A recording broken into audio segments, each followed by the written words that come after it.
la question des groupes armés qui écument la partie orientale de la République démocratique du Congo, les origines, les enjeux et quelles sont les perspectives. Et justement, pour en parler, j'ai approché des spécialistes des questions de défense et de sécurité. À ma droite, j'ai approché le professeur Jacques Ndjoli. Il est député national. Il a été premier vice-président de la commission défense et sécurité à la fois au Sénat et à l'Assemblée nationale. Jacques Ndjoli est également professeur de droit constitutionnel, parmi les rares professeurs de droit constitutionnel que la RDC a. Il est en même temps enseignant de l'histoire militaire au GEST, à l'école des hautes études et stratégies, ici en République démocratique du Congo. Professeur Jacques Ndjoli, merci d'avoir accepté notre invitation. Merci de nous avoir invités à cette table ronde. Merci. Juste à votre droite, nous avons approché cette éminente personnalité, et non pas de moindre. Il s'agit du professeur Abbé Jean Bosco Bala. Professeur Abbé, allez-y comprendre. Il est enseignant des questions de défense et de sécurité, ancien négociateur des accords de paix, notamment de Sun City, en Afrique du Sud, ancien président du CESAC. Actuellement, il est coordonnateur national du programme de désarmement, de mobilisation, relèvement communautaire et stabilisation, PDDCRC. Merci d'avoir répondu à notre invitation. Merci beaucoup, Oscar. Et à ma gauche, juste à côté de moi, nous avons approché l'honorable Juvenal Mounoubo. Il est député national honoraire et notable de la province du Nord Kivu. Bienvenue, honorable. Merci, Oscar, et bonsoir à tous les téléspectateurs. Et juste à sa gauche, nous avons invité un journaliste de renom. Il s'agit de Nikez Kibel Beloka, journaliste d'investigation et patron du journal Les Coulisses. Bienvenue, Nikez. Merci, confrère. Je me tourne du côté du professeur Jacques Ndjoli. Les groupes armés. Aujourd'hui, l'adjectif négatif a été enlevé parce que ces groupes ont la capacité de nuisance. Ils sont en train de faire du mal. Ils sèment la terreur, ils tuent, ils créent la désolation parmi les paisibles citoyens. Parlez-nous de la genèse de ces groupes. Comment sont-ils nés? C'est l'absence de l'autorité de l'État. Là où il n'y a pas la protection de la population civile, les gens se prennent en charge et c'est la naissance des groupes armés. Dites-nous ça, comment c'est comment? Merci beaucoup pour la question, mais je crois qu'il aurait été mieux posé au coordonnateur qui est chargé de gérer ou de désarmer ces groupes. Il va vous compléter tout naturellement. Oui, merci beaucoup. Mais la réponse à cette question, je dois vous avouer qu'elle est complexe, parce que historiquement, de mouvements armés sous forme de groupes écument, on le trouve depuis l'histoire. On peut même aller précolonial avec les mouvements Nyota et aux autres de résistance pour arriver à l'indépendance avec les rébellions qui ont eu lieu, avec le mouvement mouléliste qui ont laissé des traces dans cette zone orientale et jusqu'à ces jours. Mais globalement, il y a deux types de groupes armés. Les groupes armés nationaux et les groupes armés étrangers, mais entre ces deux groupes, il y a des liens, des franchises. Alors, quelle est l'origine? Vous avez dit la faiblesse de l'État. Oui, parce que ces groupes prolifèrent sur ce qu'on appelle le Congo oriental, donc à partir de la province de Haut-Ouélé, où on a trouvé deux groupes déjà étrangers là-bas, les groupes armés soudanais écumaient cette partie du parc national de Naguero, donc ce sont des espaces vides qui se développent, et vous descendez de l'Haut-Ouélé, donc vous trouvez trouver encore d'autres groupes armés maintenant dans l'Ituri, autour du conflit qu'il y a eu entre les Ema et les Rendu, qui ont fait naissance à plusieurs groupes, parce qu'aujourd'hui on couvre maintenant le Codeco, les Chinia Zahir et autres. Chinia Mulima. Chinia Mulima, Zahir et autres. Vous descendez dans le nord Kivu, vous trouvez les ADF, Nalou, qui ont prospéré. Je crois que Nikez est mieux outillé pour décrire cette situation. Mais il y a aussi toute une myriade de Maïmaï, des Maïmaï Mazembe, des Maïmaï et autres. Vous avez les Niatura et les Nord Kivu. Vous avez le multiplie de groupes. Bon, au nord, au sud Kivu aussi, vous allez trouver quelques groupes, notamment du côté des Minembwe, avec les Gumino, mais aussi des groupes burundais qui sont là, les Red Tabara et autres, et d'autres groupes jusqu'au nord Katanga, vous allez trouver des Maïmaï et autres. Donc, on arrive à une constellation de groupes qui prospèrent dans cette zone. C'est vrai ce que vous dites, que l'absence de l'État. Oui, parce que l'État, tel qu'il est défini en sciences politiques, c'est le monopole, l'entreprise politique qui réclame le monopole de la violence physique légitime. Et que l'État ne peut pas accepter que même un citoyen, un seul, puisse porter une arme sans son autorisation. Alors lorsque ces groupes prospèrent, c'est donc un problème. C'est ce qu'on appelle pudiquement l'absence de l'autorité de l'État.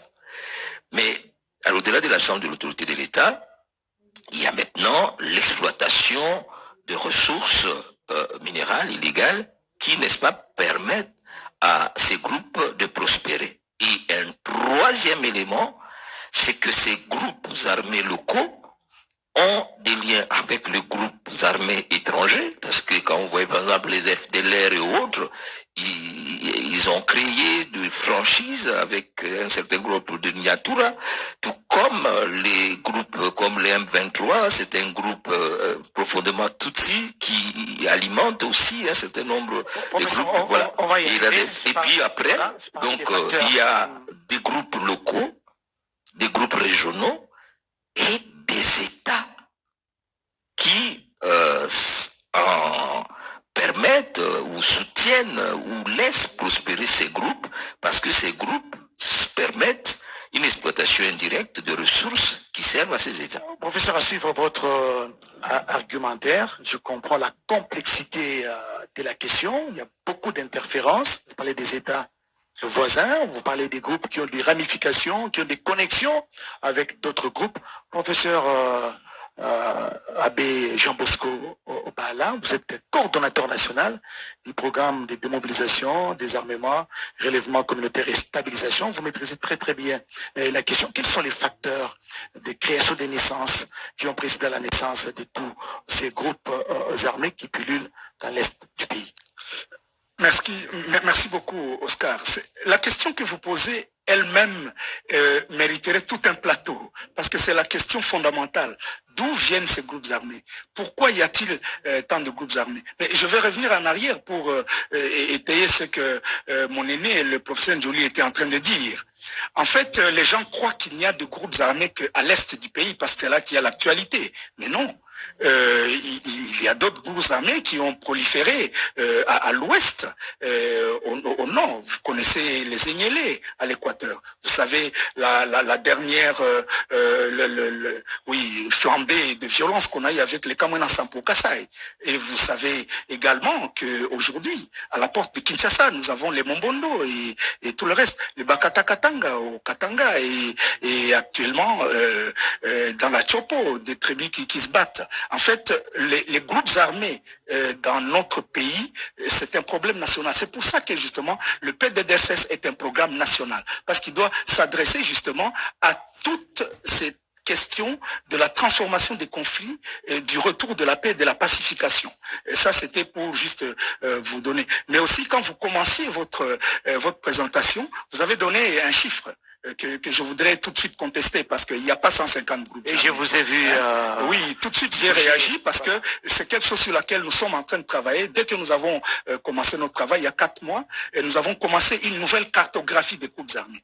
Nous avons voulu... les choses ont évolué dans l'entretemps. Oui, les choses ont évolué. Il y a vraiment moins de 70 groupes armés actuellement. Moins de 80 groupes armés en tout cas dans le pays. Mais d'autres analyses vont vous battre en brèche. Nous allons vous dire pourquoi. Et voilà pourquoi justement. Vous les catégorisez ou bien je vais les catégoriser, si vous permettez, je vais les catégoriser. En fait, nous avons fait une cartographie des groupes armés, d'abord locaux. Les groupes armés nationaux, comme on dit, qui vont dans les groupes d'autodéfense, les groupes des résistants, tous les autres groupes qui se forment, qui font même, vous l'avez bien dit, monsieur le professeur, et du banditisme local, qui sont dans les champs miniers, etc. Nous avons des groupes armés étrangers qui sont connus, qui ont été déjà dénombrés, qui viennent des pays voisins, qui viennent soit de l'Ouganda, les groupes qui ont été, vous les connaissez, les LRA, etc. Nous avons, je vais mettre certains groupes dans l'autre catégorie, nous avons des groupes armés qui viennent du Burundi, les FNL, les FLN, il y a tous les Red Tabara et les autres, il y a les groupes qui nous sont venus du Rwanda, comme les FDLR et tous ces démembrements que vous connaissez, mais il y a aussi les groupes radicaux qui sont venus surtout de l'étranger, que nous appelons les groupes terroristes, qui ont été catégorisés. Dernièrement, on a mis tous ces groupes dans une seule catégorie. Par exemple, les ADF Nalou, qui sont dans nous avons tous ces groupes comme le M23, RDF, qui commence à changer de nom tout le temps, et que nous catégorisons parmi les groupes terroristes, parce qu'ils pratiquent les mêmes méthodes des terroristes. Ça a été accepté. Et ma question demeure, professeur Abbé Baala, oui. Qu'est-ce qui est à la base de la création de tous ces groupes armés qui pullulent? Voilà. Au début, dans les années 60, lorsque sont nés les mouvements de contestation et de rébellion, comme la rébellion mouléliste, etc., il y avait cette revendication d'autonomie, d'indépendance par rapport à la situation politique floue qui était en ce moment-là. Il y a eu des groupes qui sont restés, des ramifications de ces groupes, comme vous le savez, jusque dans les années 70, il restait encore des groupes là à Fizi, dont sont issus les groupes que gérait M. Laurent Désiré Kabila, vous vous rappelez. Il y a des groupes qui sont restés latents dans l'est du pays. Et il y a aussi maintenant la nouvelle création de ces groupes qui sont nés dans la nouvelle vague après le drame du Rwanda. Parce que la plupart de nos groupes armés que nous avons connus après le drame, c'est ça que nous parlons. 30 ans, ça suffit. Vous voulez parler du génocide rwandais? Du génocide rwandais. Après les génocides des groupes qui sont nés, il y a des qui sont installés en RDC. Qui sont nés d'abord à la suite de l'envahissement de notre territoire par non seulement les réfugiés rwandais, accompagnés de leur armée, de toute l'armée rwandaise qui est venue, avec le mouvement Interahamwe, tous ceux qui avaient commis les génocides, qui sont venus. Et certains groupes sont nés pour se protéger, se défendre contre les exactions que commettaient maintenant les groupes armés étrangers. Voilà comment ça a commencé.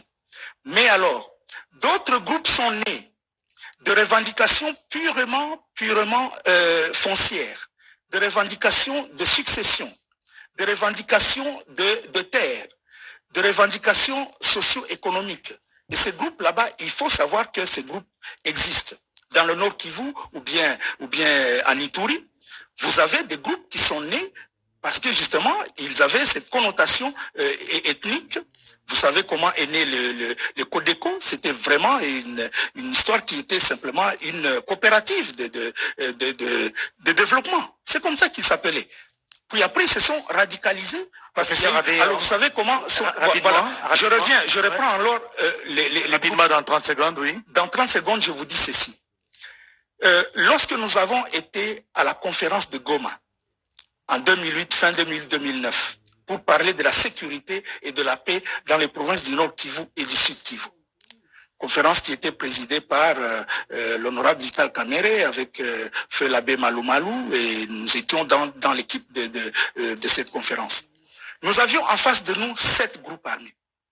C'est avec ces 7 groupes armés qu'on a signé l'accord qui aboutit à la création du programme Amani, etc.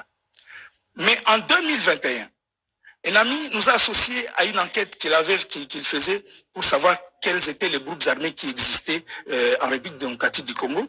Jason Sen, pour ne pas les citer. Il a dénombré 120 groupes armés tout au long de l'Ituri. Là, c'est en 2021. Ça, c'est en 2021. Et voilà justement l'équipe que nous avions remplacée au PDDSS, dans un de ses rapports, avait fait état de 252 ou 260 groupes armés. C'est que ce nombre-là nous indique que quelque part, il y a une chose qui ne marche pas. Comment cette prolifération de groupes armés s'est faite au moment où nous avions ici la MONUC d'abord, la MONUSCO qui était censée justement lutter contre les groupes armés. Ça, c'est la première question qu'on peut poser. Comment cette prolifération s'est faite? Parce que les chiffres là qui est passé de 120 à 200, c'est après l'accord de Nairobi 3, où on a invité les groupes armés à Nairobi. Chacun donc a commencé à se faire inscrire comme chef de groupe armé pour pouvoir participer. Je dis ceci, les groupes armés ont, c'est vrai, des causes qui sont sociales, qui sont des revendications politiques peut-être, qui sont des revendications de terre, qui sont des revendications venant de l'extérieur, exactement. Mais il y a aussi le fait que chacun croit qu'il peut devenir interlocuteur du gouvernement. Ce sont les accords chaque fois qu'on fait avec les accords qu'on fait avec les responsables des groupes armés, les gens à vouloir qu'ils doivent partager les gâteaux, se partager des postes de responsabilité. Mais ce n'est pas seulement cela, nous y revenons. On va y revenir, Nikes Belloka. Beaucoup de groupes armés, surtout une forte concentration dans l'espace Kivu. Je fais allusion ici au nord Kivu. Il y a beaucoup de groupes armés locaux qui se côtoient avec des groupes armés étrangers, qui ont même des ramifications avec des pays voisins. Comment vous interprétez ces tableaux? Oui, merci beaucoup. Il faut dire d'abord que moi, je prends un passé récent. Ce mouvement prend de l'ampleur en 86. En 86, dans le sud Lubero, les Nandés se rendent compte que certains Nandés ont vendu des terres à des Congolais d'expression Kinyarwanda. Et dans cette peur de voir ces Congolais d'expression Kinyarwanda envahir les Lubero, on crée l'Engilima, qui va chasser l'Engilima, c'est les Nandés, un peu de Nyanga et les Hunde, qui vont chasser ceux que nous appelons les rwandophones. Mais en 90, avec l'histoire de la conférence nationale souveraine. Donc, avant la conférence nationale souveraine, il y a le recensement des Congolais. Et ce recensement, quand ça arrive au Kivu, ça pose problème de la nationalité. Et dans ce recensement-là, les groupes armés, enfin les communautés ethniques créent des groupes armés pour empêcher ou pour se protéger. Ça, c'est la raison qu'ils donnent. Parce que nous sommes dans une région où il y a la compétition foncière, c'est-à-dire l'espace vital, la terre comme un soubassement de tout, où il y a la guerre entre l'éleveur et l'agriculteur. Alors, il y a un grand incident qui va se passer je pense en 92, en Toto, dans les Walikale, où les Nyanga vont s'affronter aux Hutus. Alors on parlera de la guerre des autochtones contre les non-autochtones. Et si je vous comprends bien, donc la raison de la création de la naissance de ces groupes armés, c'est des questions de terre. Question des terres. Protection des terres, protection des espaces. Mais ces protections-là ou ces groupes armés, peut-être sans le savoir ou sans le vouloir, ont préparé les lits à la guerre du Rwanda. Pourquoi? Parce que d'abord, vous avez la guerre entre autochtones, c'est comme ça qu'il se disait, autochtones contre les rwandophones ou les immigrés. Mais après, en 93, il y a la guerre entre les Tutsis et les Hutus. Et il y a prolifération des armes de guerre dans cette partie de la République, qui va affaiblir davantage le pouvoir coutumier, qui va affaiblir aussi pratiquement la solidarité ou la cohabitation pacifique. Et enfin, en 94, comme tout le monde le sait, il y a le déversement des Rwandais sur le sol congolais après. Et le génocide rwandais a joué un très grand rôle dans la déstabilisation de la partie orientale de notre pays. Oui. Et avec tous ces réfugiés qui ont été déversés au pays.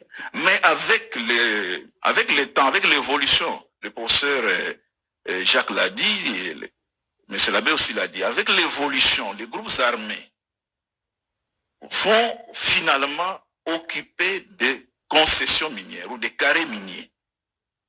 Ils vont cesser de protéger ou l'alibi de protection de leur communauté pour faire effectivement les business. Ceux qui avaient des fermes montaient des groupes armés pour protéger leurs fermes. Mais avec le temps, comme la loi interdit à quelqu'un d'avoir un groupe armé, ils vont les laisser. Mais cette lecture est un peu différente de l'Ituri. Rapidement pour l'Ituri. Rapidement, je vous donne une minute. Ituri, avec des groupes armés plus locaux, qui défendent des communautés, c'est ça? Oui. Rapidement pour l'Ituri, le problème se pose avec la loi Bakajika sur l'inattaquabilité de certificats.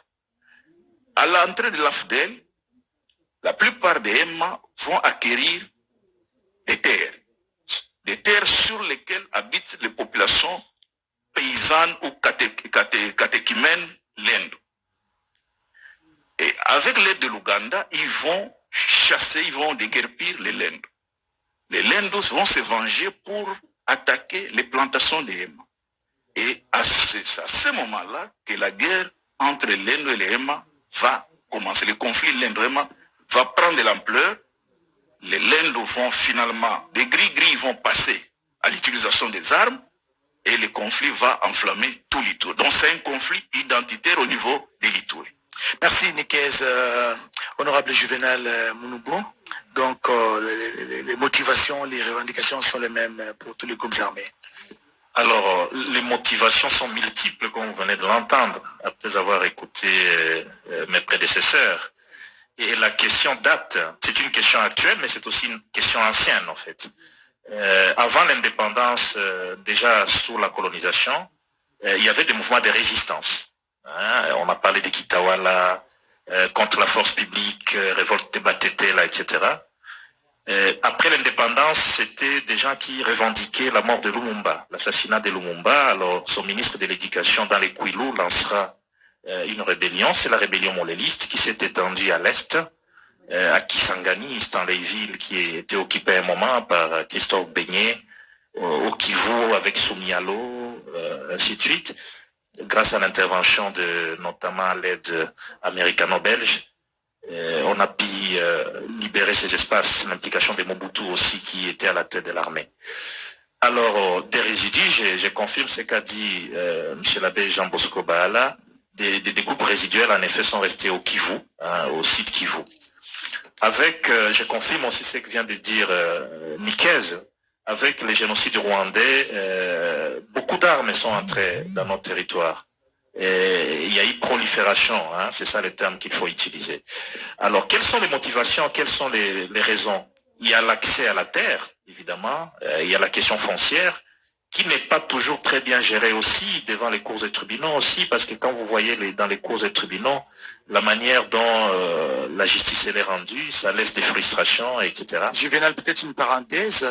80%, selon les renseignements que nous avons eus, 80% des dossiers qui sont pendants et qui sont traités par les cours et tribunaux concernent plus les affaires foncières. Oui, je fais mon stage au parquet des grandes instances de Goma, mon stage quand je finissais mes études des droits, et donc je confirme ce que vous dites. Et beaucoup de dossiers, c'est des litiges des droits privés, c'est des litiges fonciers. Alors, il y a ceux qui vendent des terres, ils les vendent peut-être à vil prix, et ils se rendent compte qu'ils ont vendu à vil prix, ils cherchent comment les revendiquer. Alors, ceux qui ont acheté ces terres pensent que la manière de se défendre, c'est d'acheter des armes. Ceux qui ont des bétails, des vaches, ils savent pas là où ils vont nourrir leurs vaches, ils vont là où il y a les agriculteurs. Les agriculteurs disent, voilà, ils sont attaqués parce que les vaches détruisent leur culture. Alors, il y a les conflits, je confirme, entre éleveurs et agriculteurs. Et vous verrez les éleveurs qui achètent des armes, qui gardent des bétails avec des armes, des agriculteurs aussi qui achètent des armes. Pour se protéger. Pour se protéger. Parce que l'État ne fait rien, justement. Oui, il faut aussi ajouter ce déficit un peu de l'autorité de l'État, hein, qui date depuis le début des années 90. Hein, ça a ajouté à ça aussi. Il y a cette peur-là que voilà, le Rwanda serait en train de vouloir manipuler certaines communautés contre les communautés considérées comme autochtones. Alors, ça fait à ce que ça puisse exploser, vous l'avez bien dit, en toto, dans le Walikale.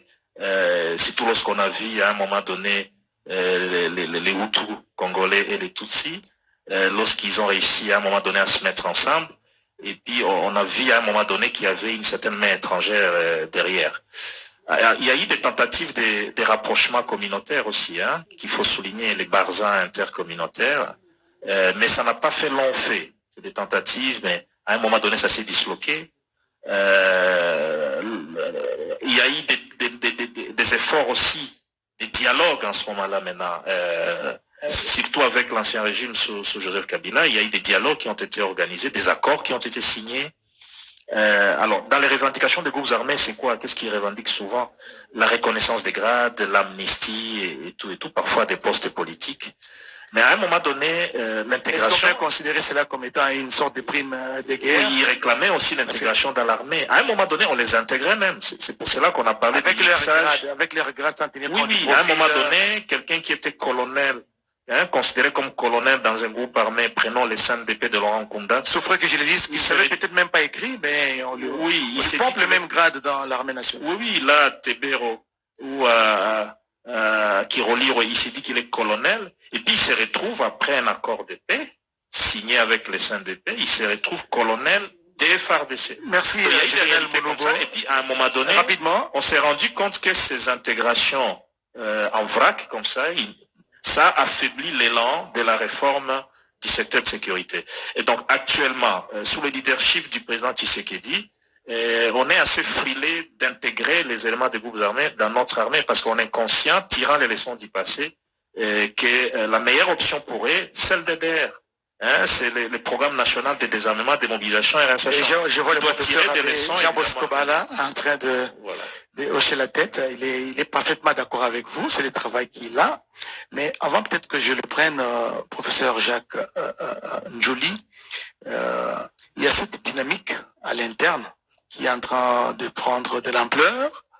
On a parlé des groupes armés, il y a aussi des groupes Maïmaï, des groupes d'autodéfense Maïmaï, là où la population sent qu'elle n'est pas sécurisée, elle subit des rapts, des enlèvements, des vols, elle se prend en charge. Et il y a même des mouvements qui sont en train de naître, une dynamique interne notamment avec le Ouazalendo. Comment vous appréciez? Est-ce qu'un jour ces mouvements ne vont pas revendiquer des choses parce qu'ils sont en train de contribuer au travail que devrait faire en principe l'État congolais? Oui, merci beaucoup. Je crois qu'on revient aux fondamentaux, au fondamental, comme je l'ai dit. C'est quoi un État? C'est quoi ce qu'on appelle le pouvoir régalien? C'est être capable de protéger son territoire et sa population. Lorsqu'on recourt à la théorie de naissance de l'État, l'État, c'est une puissance. Et quand on parle de puissance, c'est la souveraineté. La souveraineté s'exprime par l'armée.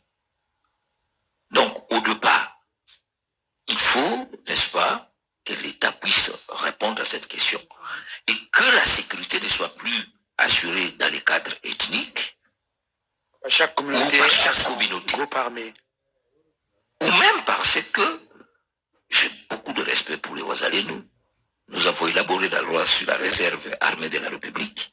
On a été très, très prudent Nous en pour savoir parlerons qui peut faire justement partie dans de la cette émission. réserve armée de la République.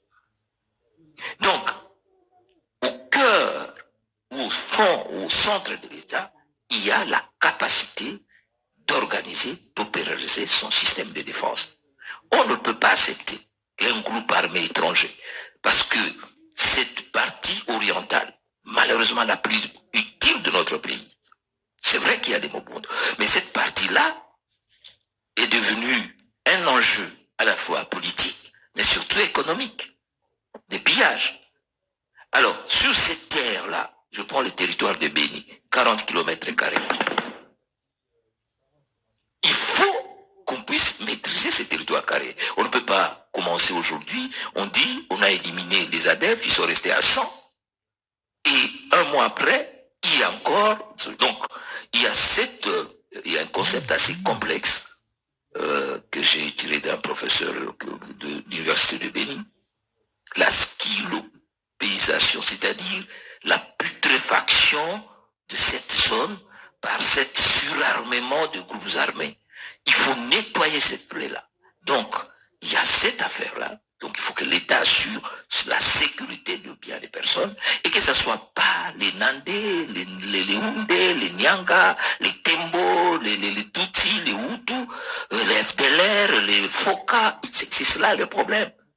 Ça, c'est un idéal, professeur. Mais pour le cas d'espèce, nous devons quand même saluer le travail fait, abattu par les résistants, par exemple, Ouazalendo, qui sont en train d'accompagner les forces armées. Tout à fait, c'est une mission. Quand vous lisez l'article 63 de la Constitution, la mission de protection de la République appartient à tout citoyen. Et lorsque les Ouazalendo se mettent pour protéger les territoires, il faut le faire. Il faut les encourager. Mais ça fait plus de 2 ans maintenant que Bunagana est occupé, que Rumangabo est occupé, que la guerre est autour de Goma, de Saké, de Kibumba. Donc il faut revenir au fondamental, c'est-à-dire restaurer l'autorité de l'État par une armée réformée qui doit assurer son rôle, et 2, démobiliser des armées, réinsérer ceux qui veulent ou ceux qui doivent. Il semble, peut-être, M. Labélé dira, 90%, parce que j'ai été pendant plusieurs temps à l'Itourie et à l'autre, 90% de ces hommes-là sont prêts à rejoindre son processus. Peut-être lui-même. M. Labélé Jean Bosco, là, je pense pourquoi ça fait plus d'une année ou 2 que le processus est là. Il y a même, lors de nos visites, on arrivait dans des camps où les gens ont attendu le programme ne vient pas. Ils disent, bon, on rentre un peu dans la forêt, quand vous serez prêts, nous allons revenir. Donc, il faut assurer, n'est-ce pas, cette restauration de l'autorité de l'État, cette capacité organisationnelle, opérationnelle, d'assurer l'intégrité de nos frontières et la sécurité de biens de personnes par les forces armées, ensuite les réserves armées et peut-être d'autres mécanismes internationaux. Tant qu'on ne reviendra pas sur ces fondamentaux, nous aurons toujours cette partie utile, je vous l'ai dit, de notre territoire et nous ne serons pas capables de prendre les ressources pour assurer le développement et la prospérité de la nation. Merci, professeur Jacques Njoli. Je pense que ce sont des défis à relever par rapport aux fondamentaux pour reprendre vos propres termes. Monsieur l'abbé Jean Bosco Obaala, vous avez un grand travail à battre au regard de la complexité de la question des groupes armés. Le professeur Jacques Njoli l'a dit tout à tantôt, il y a des groupes armés, des éléments qui veulent s'y rendre, mais parfois ils ne savent à quelle porte frapper. Merci Oscar. Je ne voudrais pas que nous puissions occulter l'histoire. La situation que nous vivons actuellement est particulière. Nous sommes en face d'une situation de guerre qui nous est imposée par un voisin turbulent. Il l'a toujours été depuis même le XVIIIe siècle. Mon peuple, chez les Bashi, nous avons eu 3 siècles de combat avec eux. Et leur dernier roi conquérant, c'est mon grand-père qui l'a abattu sur le lac Kivu. Vous voulez parler du Rwanda? Oui, c'est Kigeri IV. C'est mon grand-père Nyarukemba qui l'a. Donc je sais très bien que nous avons une histoire longue de toutes ces guerres. Mais il faut revenir à ceci.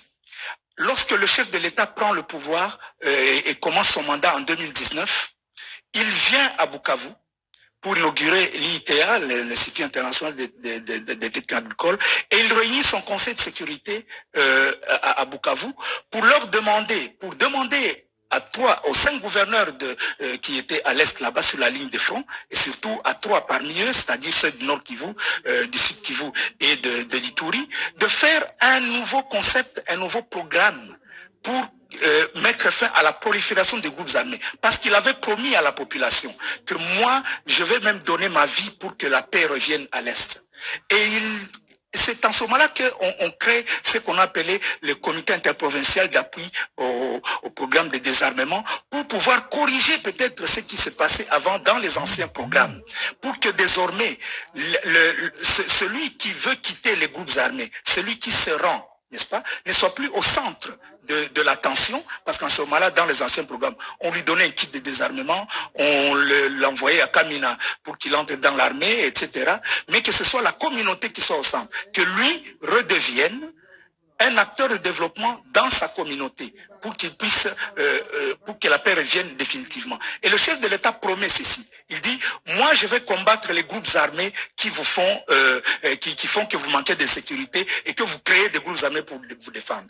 Et c'est ça l'opération, Sokola 1, Sokola 2, c'était contre les groupes armés étrangers, n'est-ce pas? Et il demande que l'on puisse commencer à conscientiser les groupes armés à pouvoir rentrer dans un programme de désarmement qui est nouveau. C'est comme ça qu'on a créé le camp de Mubambiro avec 3000 hommes qui étaient venus du Nord Kivu et du Sud Kivu et qui étaient là-bas. On a désarmé un certain Maïch et 585 personnes qui étaient là-bas. Là, nous apprenons qu'il se pose un problème de prise en charge. Justement, au niveau du camp de Mubambiro. Non, il y a plus de gens au camp de Mubambiro. Ou dans d'autres camps que vous encadrez, mais il y a des rendus qui sont là, mais la prise en charge pose problème et d'autres sont rentrés dans la brousse parce qu'ils ne sont pas encadrés. Oui, laissez-moi donc vous raconter cela. En réalité, si on revient donc, je voulais donc raconter l'effort que le chef de l'État avait commencé, a dit, je commence un programme, un nouveau programme. Mais qu'est-ce qui se passe au niveau international? Pourquoi nous avons signé tant d'accords, par exemple, avec, depuis Sun City, en passant par Entebbe, Lusaka avant, nous avons été à Libreville, nous avons été à Nairobi, Goma, Entebbe, etc. Pourquoi nous avons été au dernier accord de Kampala où nous n'avons pas signé d'accord? Parce que justement, nous n'étions pas d'accord avec ce que les autres étaient en train de proposer, c'est-à-dire une prise de terre, s'accaparer de nos terres et pouvoir nous...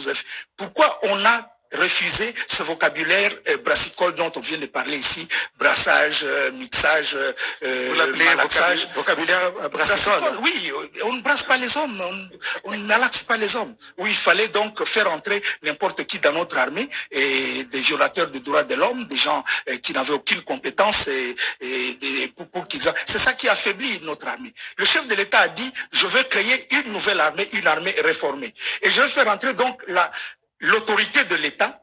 Pendant ce temps, je vais éradiquer le phénomène des groupes armés. Voilà comment il a voulu concevoir ce nouveau programme.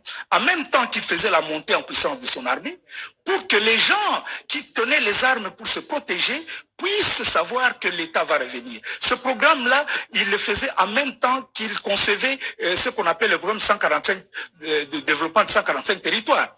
L'autorité de l'État, c'est quoi? C'est un infirmier dans un village, c'est avoir un administrateur dans un village, c'est avoir un enseignant dans un village, c'est savoir qu'il y a une école, qu'il y a un endroit où on peut puiser de l'eau. C'est ça l'autorité. Alors, je vous interromps. Finalement, si nous revenons à ce dont nous parlions ici, comment vous allez dire à quelqu'un qui porte une arme, qui vivait avec une arme, de déposer son arme si les pays voisins fabriquent chaque jour de nouveaux rebelles, de faux rebelles.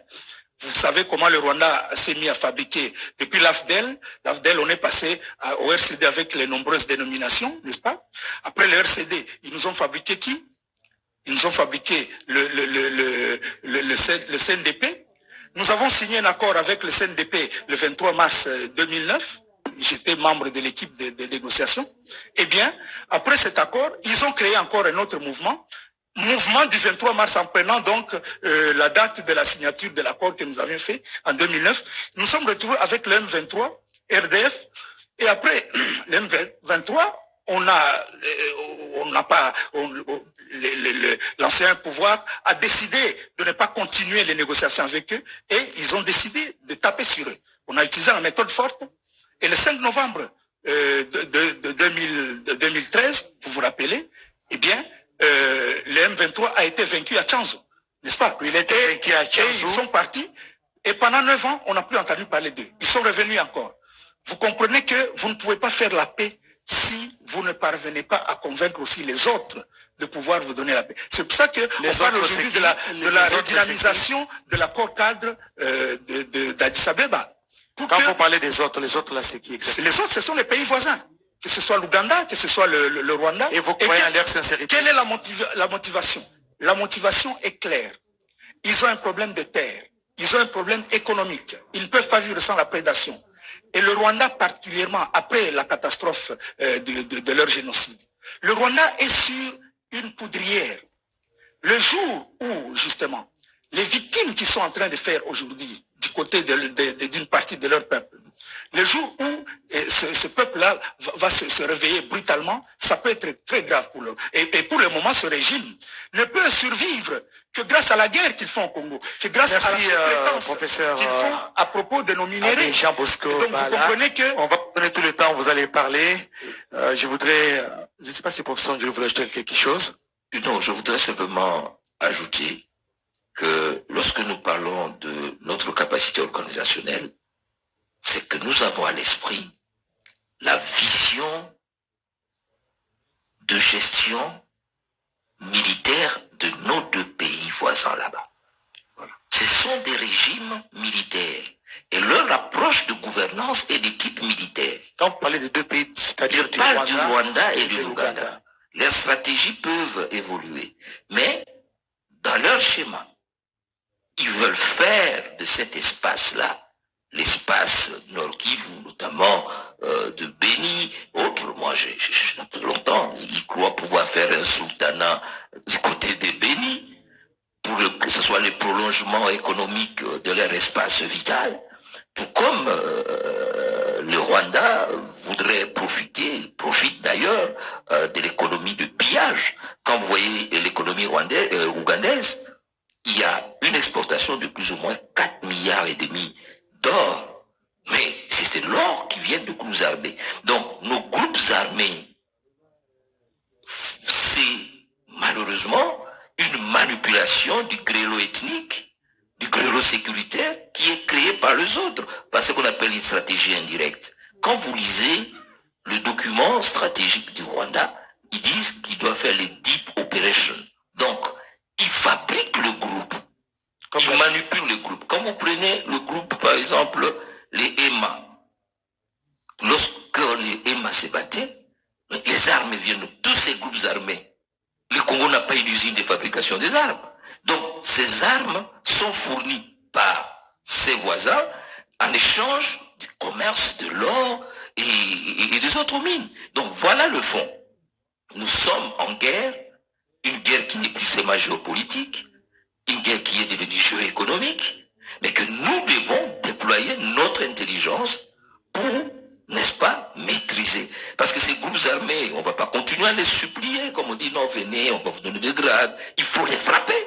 Mais tant que vous ne les frappez pas, Il faut une organisation. Donc on va passer des 70 groupes armés à 140 et parfois 220. On leur donne des costumes pour aller à Nairobi négocier. Mais on ne s'en sortira pas. Mais qu'est-ce que Belle, on ne s'en sortira pas. Des groupes armés qui veulent être en costume, négocier sur le partage du gâteau. Donc les velléités économiques expansionnistes restent. Oui, naturellement, les velléités restent. Le professeur Jacques Jolia dit des choses très importantes et pertinentes. Les groupes armés, au départ, ont dit qu'ils existaient pour protéger leur communauté. Cela signifie que chaque communauté connaît le chef ou les composantes du groupe armé qui la protège. Et cela signifie aussi que le chef de la communauté peut parler au chef du groupe armé parce que le groupe armé défend la communauté. Et mutatis mutandis, si on veut de la paix, il faut passer par les chefs de communauté ou les notables des communautés, ce qui ne se fait pas. Parce que les groupes armés sont entrés dans une dynamique, ils le font avec la Tanzanie aussi. De ce point de vue-là, les groupes armés qui étaient Maï-Maï, qui étaient autodéfense, ne sont plus des groupes armés qui protègent la République, mais des groupes armés qui profitent des carrés miniers sur lesquels ils sont assis pour aider à la prédation. Et donc, la responsabilité est partagée. C'est vrai, la sécurité appartient à tout le monde.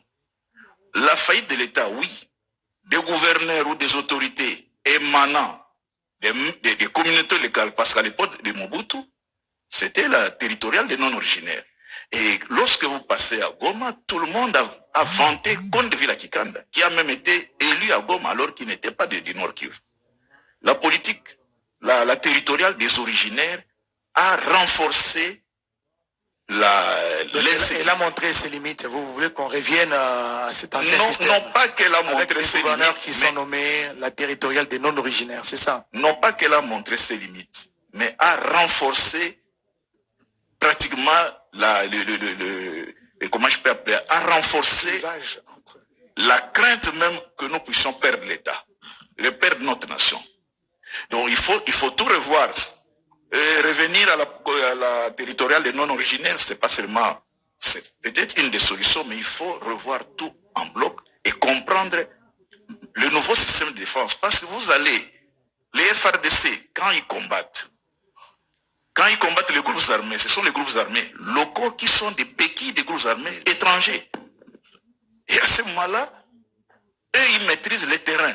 Et Mickey Esquibelbe, et tout cela, à la base, c'est la traîtrise des Congolais. Les gens qui sont assoiffés de l'argent, qui sont capables de vendre même leur pays pour gagner du gain. Mais effectivement, mais regardez, quand nous prenons le groupe armé créé par le Rwanda et l'Ouganda, vous allez comprendre que l'aspect politique est confié aux Congolais, si vous voulez l'expression des pères et des mères. Citez d'abord quelques groupes armés créés par l'Ouganda et le Rwanda. Et mais voilà. Commençons par l'AFDEL, créé par l'Ouganda et le Rwanda. Oui. Le dirigeant... L'Alliance des forces démocratiques pour la libération du Congo. Pour la libération, pas du Congo, pour la libération. Pour la libération de M. Laurent Désiré Kabila. Oui, c'est-à-dire que dans leur tête, le Congo ne peut pas être libéré. C'est nous qui ajoutons du Congo. L'AFDEL n'a pas laissé. Donc vous avez Moussé. Quand vous prenez le RCD, au départ, vous avez le professeur Wamba, vous avez le professeur Lunda Boulou, vous avez Emily Lunga, Zaïdi, ainsi de suite. Vous prenez le MLC, vous avez le VPM Jean-Pierre Bem, vous prenez le RCD Kisangani, vous avez Wamba Moussa Nyamwisi Tibasima, le RCD Congo, vous avez Kinke Moulum, ainsi de suite. Le RCD national Roger Lumbal. Maintenant, tous ces mouvements, c'est l'émanation de l'étranger. C'est fabrication. Alors, vous comprenez que les chefs politiques sont des Congolais. Mais les chefs militaires ne sont pas des Congolais. Peut-être à une exception près du MLC à l'époque. Mais tous les autres partis, les chefs militaires, quand vous prenez le CNDP, le M23, vous pensez vraiment que c'est qu'on décide à Kigali passe par Bertrand Bissimo ou bien par Corneille Nantes. Mais les paravents sont des Congolais, les paravents c'est les qui sont exactement, c'est ça effectivement l'instrumentalisation des Congolais. Parce que vous avez parlé de la conscience. Donc lorsque nous prendrons conscience que nous sommes dans un jeu de manipulation, Nous sommes dans un jeu d'instrumentalisation parce qu'on peut bien, le 1+4. Les Congolais peuvent aspirer à des postes politiques, comme on a vu dans les 1+4. Mais la guerre ne cesse pas. Parce que ceux qui montent des rébellions n'ont pas encore atteint leur objectif. Juvenal Mouloubo, votre voisin immédiat de gauche, il parle nous sommes dans une guerre de manipulation. Moi, je me pose la question, la manipulation à grande échelle seulement au Congo, mais pas au Rwanda. D'abord, le Congo a énormément de ressources. Vous ne pouvez même pas, je ne sais même pas à quelle échelle on peut comparer au Rwanda. Le Rwanda n'a rien comme ressources. Et donc, un pays très riche comme le Congo, c'est un pays convoité. Il faut voir déjà à l'époque de l'EIC, État indépendant du Congo, comment tous les yeux étaient braqués sur ce pays. Il y a un livre qui a été écrit dernièrement comme Cobalt Blues, par Éric Brûlant, qui montre un peu comment, pratiquement, depuis des années, le pays est en train d'être exploité. Même le film récemment, L'Empire du silence de Thierry Michel, il y a pas mal de documentation écrite et visuelle.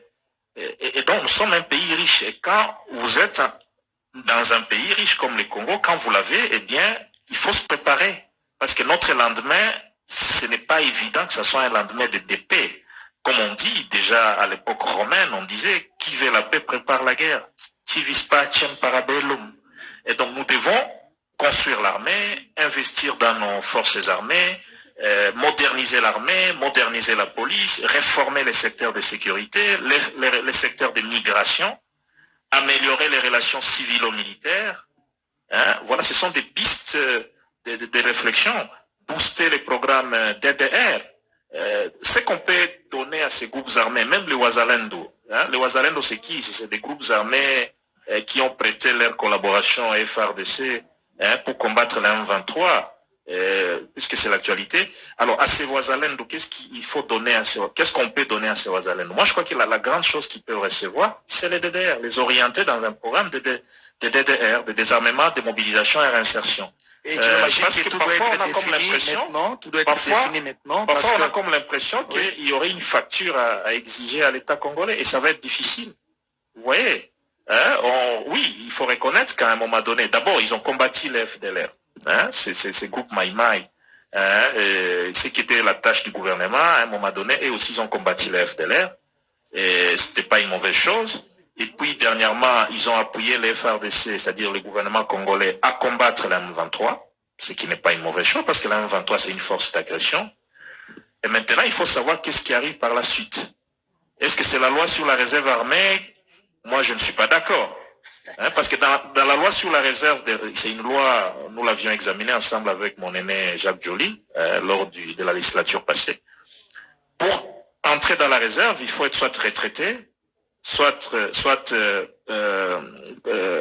retraité, soit démobilisé par contrat, soit retraité, soit démobilisé, soit volontaire.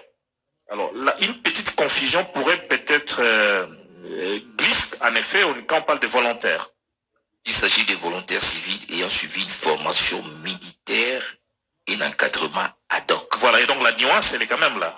Et donc, quand on voit les Wazalendo, ils ne rentrent pas si facilement dans les bénéfices de cette loi. Et je crois que au niveau du gouvernement, il faut qu'un langage soit tenu de manière claire. La meilleure approche, tout en saluant la meilleure approche, c'est de les orienter, tout en saluant ce qu'a été leur contribution. Il faut savoir bien les encadrer. Il faut trouver un encadrement à travers notamment les programmes de désarmement, de mobilisation et d'insertion. Merci, professeur Jacques Njoli. Les statuts de Wazalendo, nous saluons justement le travail qu'ils abattent aux côtés des forces armées de la République. Parce qu'il ne faut pas, dans les jours à venir, qu'il y ait une facture à payer. Quels sont les statuts de Wazalendo, comment les encadrer au niveau du gouvernement? Oui. Pour rejoindre justement cette loi sur la réserve de la défense. Vous savez ce qu'a dit l'honorable Mounobo. Nous sommes sur un bassin de convoitise. Surtout cette partie la plus utile où on trouve des minerais rares. Il y a d'autres qui n'ont même pas de nom sur le tableau de Mendeleïev. Mais ça ne se retrouve pas de l'autre côté. Mais des minerais qui se trouvent au Congo, mais qui ne sont pas sur le Si tableau vous de minerais. prenez la démographie rwandaise, c'est plus ou moins 800 ou 900 personnes au kilomètre carré. C'est presque la même chose en Ouganda, 640 habitants au kilomètre carré. Mais chez nous, le Congo, de manière générale, nous n'avons pas plus de 25 habitants au kilomètre carré. Donc il y a un appel pour venir sur les terres de l'Ituri, des terres immensement fertiles pour devenir Banabou chez les autres. Il faut avoir la capacité d'identifier qui est immigré, qui est infiltré. Donc c'est l'État. Donc nous sommes dans ce que j'appelle un pot de miel.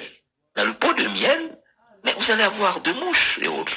Donc il faut mettre une couverture pour protéger ces miels qu'est le Congo. Les États sont mortels. Donc je suis d'accord, les Wazalendo, tout comme nous tous, nous devons protéger les pays. Cette loi sur la réserve armée de la République est claire. Il s'agit des militaires retraités. Il y a énormément d'officiers des FARDC, des phases qui ont atteint l'âge de la retraite. Aujourd'hui, nous avons difficile à monter une force aérienne. Il faut avoir des mécaniciens pour former un pilote, un mécanicien. Il faut 5-7 ans, le niveau ingénieur. On peut le reprendre. On peut reprendre, les démobiliser. C'est ce qui a été dit. Des civils contractuels. L'armée a besoin des spécialistes, des ingénieurs, des pilotes civils pour aller, n'est-ce pas, on ne peut pas former un pilote, on prend un pilote civil, on le prend. Mais on a aussi dit des personnes, des civils, mais il faut leur donner une formation adéquate. Les Maï qui veulent rentrer, ils sont des Congolais, mais il faut les former. L'armée, la guerre, n'est pas la chasse, c'est la discipline. Et là, il faut les former, c'est au niveau du programme de DRCS. Et merci beaucoup, Oscar. La question ici, c'est bien qu'on y soit revenu, c'était la question du retour de l'autorité de l'État et de la sécurité pour tout le monde. C'était le but même de ce programme où nous sommes appelés à apporter une redynamisation. En fait, le chef de l'État voulait d'abord, comme premier pilier, il voulait d'abord que son armée puisse devenir une armée professionnelle. Cette montée en puissance de l'armée, c'était ce qu'il a voulu faire au début. Et dès le point de départ, vous savez, il a sorti la loi de programmation militaire. C'était le 29 juillet 2022. Pour que l'armée puisse avoir un budget conséquent. 1 milliard de dollars, n'est-ce pas? Vous vous rappelez? 1 milliard 200 millions. On est passé de 300 millions, 400 millions à 1 milliard 500 par an. Voilà. Après la loi de programmation militaire, il a accepté du gouvernement ce qu'on appelle les documents de politique nationale de défense.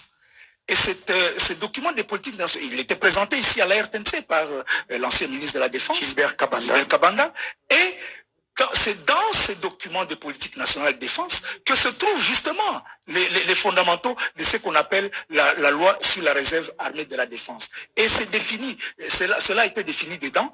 On a pu donc dire que ce serait des militaires de carrière retraités, des démobilisés de service militaire obligatoire, des démobilisés de service militaire contractuel, des volontaires civils ayant suivi une formation, mais il y a la possibilité, pour ceux qui ont été dans les groupes armés, lorsqu'ils ont fini leur processus de démobilisation, de réinsertion économique, de réintégration dans leur communauté, eh bien, redevenus civils, ils peuvent faire partie de la réserve armée de la défense.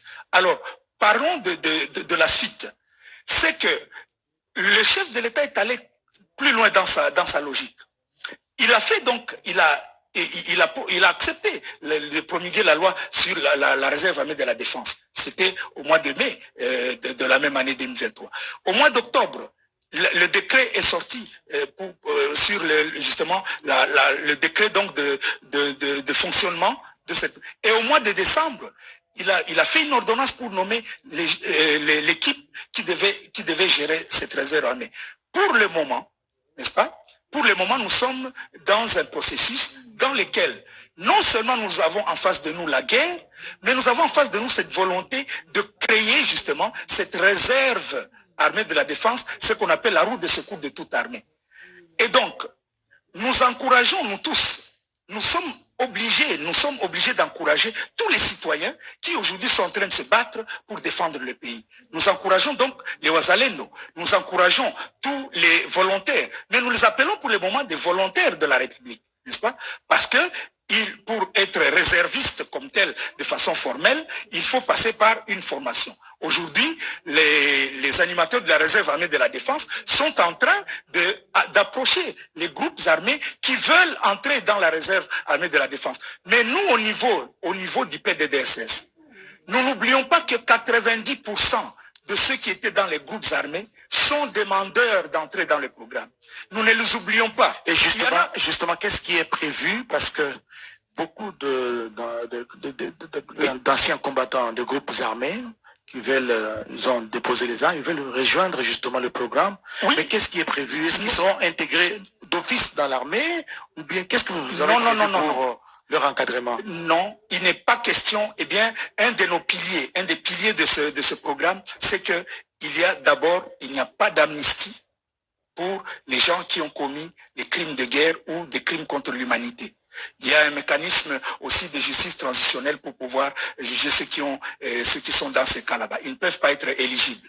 Deuxièmement, il n'y a pas d'intégration automatique dans l'armée avec grade, etc. Il n'y a pas celui qui veut entrer dans l'armée congolaise, il suit le curriculum normal pour entrer dans l'armée. Mais pour le moment, attendez, pour le moment, qu'est-ce qui se passe? C'est que nous sommes en train de travailler maintenant.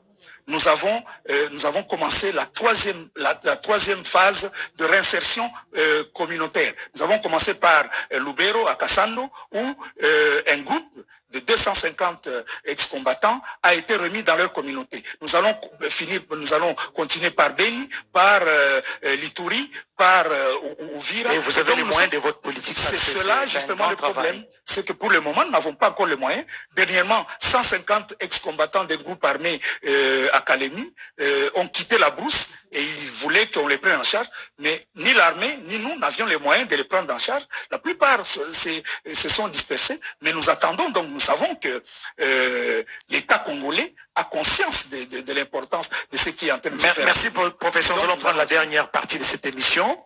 Je me dirige, je fixe mes regards sur l'éminent journaliste, le juge de renom, Nikeske Belloka, le patron du journal Les Coulisses, dans le Grand Lac, le M23. Si je peux dire le M23 bis, parce qu'il a été défait en 2013, il réapparaît.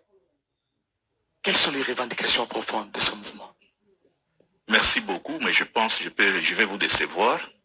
Je ne suis pas d'accord avec ces termes qu'on a défait le M23. Le professeur Jacques Njoli pourra me donner raison, s'il le veut, parce que l'ennemi, on le poursuit jusqu'à son dernier retranchement. Il fallait traverser la frontière. Ah, naturellement, le droit de poursuite existe. Qu'est-ce que notre armée a fait? Aussitôt que nous avons pris chance, on ne s'est plus occupé de l'ennemi. Et l'ennemi est allé comme un cancer métastasé, se réorganiser pour revenir 10 ans après. Donc tous ceux qui disent, et surtout pas les militaires, que nous avons défait l'M23, moi je ne suis pas d'accord avec eux. Nous avons fait un travail et on s'est arrêté à mi-chemin. Alors nous allons dire nous l'avons neutralisé. Non, neutralisé, c'est non. Nous l'avons dispersé. Voilà les termes. Nous avons dispersé l'ennemi. Une partie est allée au Rwanda, une autre est allée en Ouganda. Et parlant des revendications?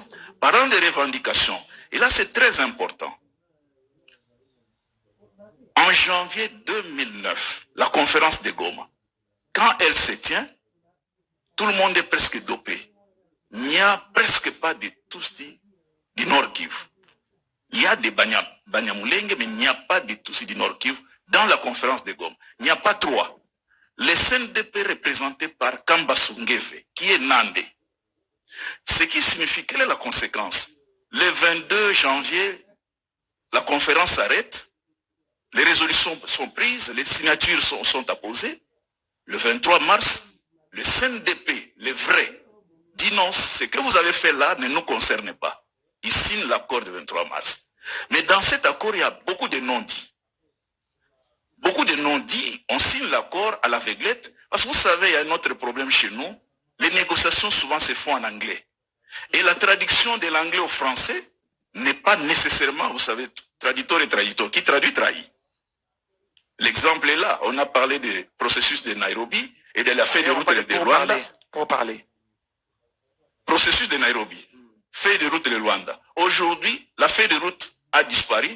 Les deux sont devenus processus. En français, feuille de route et processus, c'est pas la même chose. On doit aussi nous expliquer pourquoi on a laissé feuille de route pour appeler les deux processus. Donc, les termes en anglais n'ont pas la même valeur sémique ou sémantique en français. Alors, on signe l'accord avec le M23, disons avec le CNDP. Mais on va se rendre, l'accord donne à Mani, ainsi de suite, les opérations, mixage, mais l'accord donne pratiquement un couloir pour que les éléments CNDP puissent s'occuper les Kivu. Ils sont déployés à Nitouri, ils sont déployés au nord Kivu, ils sont déployés au sud Kivu. Ce qui fait qu'en 2012, ils lancent le M23. Maintenant, qu'est-ce qu'ils revendiquent? Et c'est là où Rapidement, et c'est là où c'est ça qui est très important. Ils disent ceci, ce qu'ils appellent les doléances légitimes. En presque 10 points. Le premier point, le problème des réfugiés Tutsis. Et ces problèmes, réfugiés Tutsis qui sont au Rwanda, ces problèmes, pour qu'ils reviennent, il faut pratiquement un des membres, disons, accorder au CNDP ou au M23 5 ans de gestion de l'Est depuis le Haut-Katanga jusqu'à Nitouri. Gestion administrative, gestion financière, gestion militaire, avec faire des opérations conjointes avec les FARDC pour combattre les FDLR et les ADF-MTM. Ça, c'est écrit noir sur blanc. C'était un projet d'accord qui n'a jamais été... Mais ils vous ont dit que ce sont les vrais... Parce qu'ils ont dit, si vous voulez que la guerre s'arrête, il faut que vous compreniez ce que nous voulons. Et le président Museveni a dit à Raymond Chibanda, qui était à ce moment-là, qui conduisait la délégation, écoutez-le. Écoutez les doléances légitimes si vous voulez que la guerre s'arrête. Et ces doléances sont ceux-là. 5 ans, renouvelables une fois. On va aller à l'accord d'Addis Abeba, accord cadre. Mais dans l'accord cadre, on dit la RDC doit continuer le processus de décentralisation. Peut-être pas de fédéralisme. Mais ce sont des pièges dans lesquels le pays est tombé. Et on a signé, et aujourd'hui, ces gens revendiquent. Lorsqu'on revendique, on dit non. La RDC ne respecte jamais ce qu'il a signé. C'est des revendications, tout naturellement, Juvenal Monubo, dictées par le mentor, les Rwandais. En 30 secondes, nous sommes en train de terminer cette émission. C'est très complexe, la question de M23. Pourquoi? Parce que ce que revendique la M23, j'ai comme l'impression que ce n'est pas encore communiqué officiellement. Là, c'est dans les coulisses. Hein? Non, mais excusez-moi, le projet a été présenté au pourparlers des campagnes. Et puis quand on voit la teneur, parce que j'ai suivi, il est expert en la question, et j'ai suivi, il a essayé de nous dérouler certains de ça constitue un peu la requête de ces mouvements. Vous voyez, c'est finalement la fameuse balkanisation que nous craignons. Exactement. On peut dire, voilà, ça équivaut à cette balkanisation contre laquelle nous luttons. Et donc, ça va être difficile. Moi, je crois que la solution, et ça doit être vraiment la posture du Congo, la première chose à faire, c'est de maintenir la dissuasion. Parce que nous sommes en face de nous un État qui croit à la belligérance et qui veut vivre éternellement dans la belligérance. C'est-à-dire, il faut maintenir en alerte nos forces armées, les organiser, que les militaires soient en éveil et motivés à bien faire leur travail. Voilà. De deux, il faut accentuer la pression diplomatique. Parce que ne vous en faites pas, sur le plan international, les choses sont en train de changer. Moi, je vis, il y a certains Congolais qui semblent être découragés de voir des délégations arriver à Kigali pour le 30e anniversaire du génocide, mais ne vous en faites pas. Les lignes sont en train de changer. Ce qui était la position américaine il y a quelques années, ce n'est pas la position actuelle des États-Unis. Donc, de plus en plus, que ce soit au Congrès américain, des officiels de ce qu'on appelle grande puissance, de plus en plus, le message du Congo est en train de passer. Merci, et la fermeté du Congo. Le message du Congo et la est fermeté, la manière dont nous abordons la question jusque-là, c'est une très bonne façon de condamner l'agression, de refuser toute négociation directe aussi longtemps que ce mouvement n'a pas encore déposé les armes. Moi, je crois qu'il faut continuer avec cette dissuasion sur le plan militaire.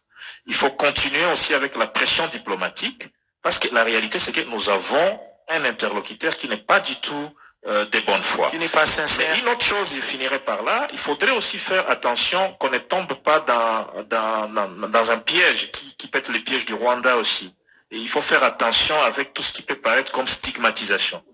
Parce qu'en cette période, les populations d'expression Kinyarwanda, par exemple, les Hutus, les Tutsis qui sont à l'Est, il suffit d'un discours, peut-être mal exprimé, pour qu'ils disent, voilà, on est stigmatisé, et que Kagame récupère. Pour dire, voilà, il y a une population... Honorable Juvenal Mounoubo, je pense que les messages... Donc, moi, je crois que ce sont là les recettes. Merci, vous aurez vraiment tout le temps. Nous avons toute une série d'émissions, d'autres émissions qui seront organisées dans ces cadres, parce qu'on a même dit au début, dès l'entame de cette émission, la problématique des groupes armés. Donc, c'est beaucoup de questions autour. Je voudrais dire merci. Je sais que le professeur Jean Bosco Bala voulait parler, professeur Njoli, il y a beaucoup à dire et à redire. Je pense que pour l'instant, aujourd'hui, nous allons nous arrêter là. Il ne me reste qu'à vous dire sincèrement. Il faut qu'on dise que 30 ans, ça suffit. 30 ans, ça suffit. 30 ans, ça suffit. Et que notre armée doit défendre son peuple. Voilà, 30 ans, ça suffit parce que, je m'excuse de prendre la parole encore, mais aujourd'hui, la stratégie du Rwanda, c'est d'instrumentaliser de groupes armés, de manipuler les grêlons ethniques. Mais pourquoi le Rwanda veut faire ça? Il veut transformer sa guerre d'agression à une guerre interne. Il est tenté d'interniser, d'autochtoniser un conflit qui nous fait. Malheureusement, nous sommes tombés dans ces panneaux-là avec l'AFDEL, que Kabila lui-même a appelé un conglomérat d'aventuriers. Nous sommes tombés dans ces panneaux-là avec les RCD et les MLC. En fait, c'était les ambitions de Kagame et de Museveni. Et maintenant, nous sommes en train de tomber. Nanga croit qu'il est général, mais c'est un général en carton.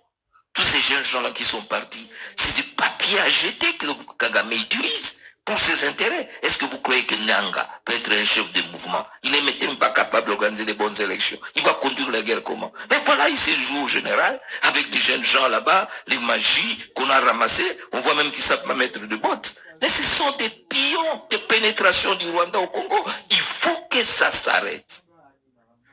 Je vois que le professeur Jacques Njoli est surexcité. Professeur Jean Bosco Bala, votre dernier mot, nous terminons par là. Mon dernier mot, c'est que 30 ans, ça suffit. Il faut que la paix revienne dans notre pays.